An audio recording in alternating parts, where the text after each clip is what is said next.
রান্নাঘর খোলা আছে, দুটো রান্নাঘরই আমাদের খোলা আছে। মা শুধু একমাত্র মাওকে বলেছে যে রান্নাঘরে যাতে না ঢোকে, সেজন্য মাও দেখতে পাচ্ছেন আপনারা রান্নাঘরের বাইরে শুয়ে আছে। খুব ভালো মেয়ে, তাই তো মাও? ঠিক আছে। আরে বাপরে, মাওয়ের ভিডিও ফার্স্ট আমাদের ফ্যামিলি টিউবে ছাড়া হয়েছিল। মাও কিছু বলবি?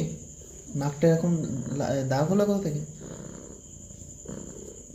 গড় গড় করে আওয়াজ করছে, মানে খুব আরাম পাচ্ছে।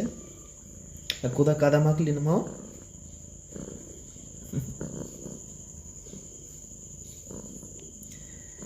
এদের এরকম আরও ভিডিও পেতে প্লিজ সাবস্ক্রাইব করুন আমাদের official YouTube channel family tube. দেখতে থাকুন, ফলো করুন ফ্যামিলি টিউব। থ্যাংক